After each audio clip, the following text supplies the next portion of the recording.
Israel పాలస్తీనా మధ్య భీకర యుద్ధం జరుగుతోంది. దాడులు ప్రతిదాడులతో ఆ రెండు దేశాలు దద్దరిల్లిపోతున్నాయి.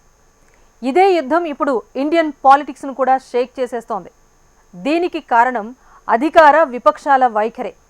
మోదీ సర్కారు ఇప్పటికే ఇజ్రాయెల్కు మద్దతు ప్రకటిస్తే విపక్ష కాంగ్రెస్ మాత్రం అనూహ్యంగా పాలస్తీనాకు మద్దతుగా తీర్మానం చేసింది. ఈ అంశమే ఇప్పుడు ఇరు పార్టీల మధ్య వార్ వర్డ్స్కు కేర్ ఆఫ్ అడ్రస్ అయింది. సోషల్ మీడియా వేదికగా బీజేపీ కాంగ్రెస్ ఓ రేంజ్లో మాటల యుద్ధానికి తెరతీశాయి. కాంగ్రెస్ ఉగ్రవాదానికి ఊతమిస్తోందని కమలనాథులు, బీజేపీ డబుల్ గేమ్ ఆడుతోందని హస్తం పార్టీ విమర్శించుకుంటున్నాయి. ఇందుకు మోదీ సర్కారు ఇజ్రాయెల్కు, హస్తం పార్టీ పాలస్తీనాకు మద్దతివ్వటం వెనుక వ్యూహమేంటి? తాము తీసుకుంటున్న స్టాండ్తో ఎలాంటి సందేశాన్ని ఇస్తున్నారు? Let's watch.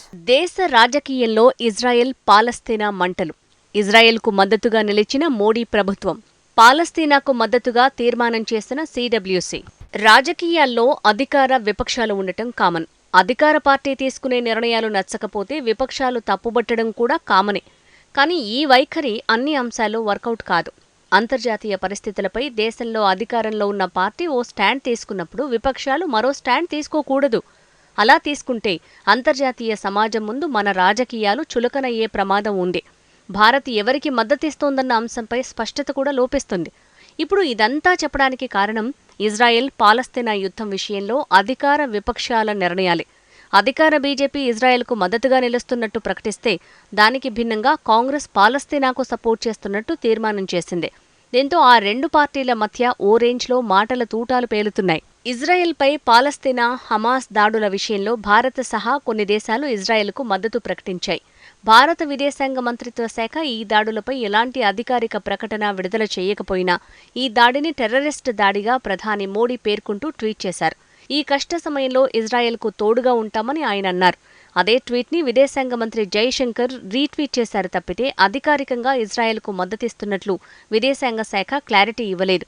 కానీ ప్రధాని చేసిన ట్వీట్కు ముందే బీజేపీ తన అధికారిక ఎక్స్ ఖాతాలో ఓ వీడియోను పోస్ట్ చేసింది. ఇది ఇజ్రాయెల్పై హమాస్ దాడుల అనంతరం బీజేపీ విడుదల చేసిన వీడియో. 2008 నవంబర్ 26న ఉగ్రవాదులు ముంబైని లక్ష్యంగా చేసుకున్నట్టే ఇజ్రాయెల్ ఉగ్రదాడిని ఎదుర్కొందని, ఆ రోజున కాంగ్రెస్ ప్రభుత్వం ఉగ్రవాదుల ముందు మోకరిల్లితే ఇజ్రాయెల్ మాత్రం యుద్ధం ప్రకటించి హమాస్ను అంతం చేస్తోందని పేర్కొంది. ఈ రెండు పరిణామాల తర్వాత కాంగ్రెస్ సిడబ్ల్యూసీ సమావేశం జరిగింది. ఆ సమావేశంలో పాలస్తీనాకు మద్దతు ప్రకటించింది. ఫలితంగా ఈ వ్యవహారం సోషల్ మీడియా వేదికగా ఓ రేంజ్లో మాటల మంటలు మొదలయ్యాయి. కాంగ్రెస్ ఉగ్రవాదులకు ఊతమిస్తోందని, వారికి మద్దతుగా నిలుస్తోందని పలువురు ట్వీట్లు చేయటం మొదలుపెట్టారు. కాంగ్రెస్ మద్దతుదారులు ఈ ఆరోపణల్ని తిప్పికొట్టే ప్రయత్నాల్లో ఉన్నారు. ఈ నేపథ్యంలోనే దక్షిణ బెంగళూరు ఎంపీ, బీజేపీ యువనేత తేజస్వి సూర్య చేసిన ట్వీట్ తాజాగా వివాదాలకు కేంద్రబిందువుగా మారింది. ఇజ్రాయెల్ యుద్ధంపై కాంగ్రెస్ వర్కింగ్ కమిటీ తీర్మానం మైనారిటీ ఓటు బ్యాంకు రాజకీయాలకు చక్కటి ఉదాహరణగా తేజస్వి యాదవ్ అభివర్ణించారు. కాంగ్రెస్ పార్టీ మైనారిటీ ఓట్ల కోసం దేశ విదేశాంగ విధానాన్ని తాకట్టు పెట్టేసిందని, మోడీ రాకతో ఈ పరిస్థితిలో మార్పొచ్చిందని కమెంట్స్ చేశారు. దీనికి కాంగ్రెస్ కూడా కౌంటర్ ఇచ్చింది. మోడీ సంతకం చేసిన పాత లేఖ ఒకదాన్ని కాంగ్రెస్ నేతలు బయటపెట్టారు. కాంగ్రెస్ తెరపైకి వచ్చిన లేఖ ఇదే. గతేడాది నవంబర్ 22న రాసిన ఈ లేఖ పాలస్తీనియన్లను ఉద్దేశించి రాశారు. International day of solidarity with the people of Palestine సందర్భంగా రాసిన ఈ లేఖలో పాలస్తీనాకు భారత్ గట్టిగా మద్దతిస్తోందని స్పష్టం చేశారు. ఇరు దేశాల మధ్య ఉన్న సంబంధాలను ఈ లేఖలో ప్రస్తావించారు. పాలస్తీనా ఆర్థిక, సామాజిక అభివృద్ధికి భారత్ చేస్తున్న సాయాన్ని ప్రస్తావించారు. కానీ ఇప్పుడు మాత్రం ఇజ్రాయెల్కి మద్దతుగా ట్వీట్ చేయటాన్ని కాంగ్రెస్ తప్పుబడుతోంది. బీజేపీవి డబుల్ గేమ్ విధానాలు అంటూ ఎత్తి చూపుతోంది. ఇలా ఇరు పార్టీల మధ్య ఇజ్రాయెల్ పాలస్తీనా యుద్ధం రాజకీయ యుద్ధానికి కారణంగా మారింది.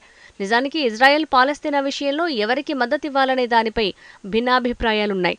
పలు దేశాలు హమాస్ చర్యలను ఖండిస్తూ ఇజ్రాయెల్కు మద్దతిస్తున్నాయి. మరికొన్ని దేశాలు మాత్రం పాలస్తీనియన్ల హక్కులను హరించడం కారణంగానే ఈ యుద్ధం తలెత్తిందని ఇజ్రాయెల్ను నిందిస్తున్నాయి. ఈ పరిణామం మిడిల్ ఈస్ట్తో సంబంధాలను మెరుగుపరుచుకునేందుకు ప్రయత్నిస్తున్న భారత్ని దౌత్యపరంగా క్లిష్ట పరిస్థితుల్లోకి నెట్టేసింది. నిజానికి ఇజ్రాయెల్ను భారత్ 1950లలో మాత్రమే గుర్తించింది. మతం విభజన కారణంగా ఎదురైన అనుభవాలను దృష్టిలో పెట్టుకుని భారత్ ఇజ్రాయెల్ దేశ ఏర్పాటును వ్యతిరేకించింది. అప్పటి ప్రధాని జవహర్లాల్ నెహ్రూ అరబ్ దేశాల్లోని తమ స్నేహితుల మనోభావాలను కించపరచకూడదనే కారణంతో భారత్ ఇజ్రాయెల్ని గుర్తించడం మానుకుందని అప్పట్లో ప్రకటించారు.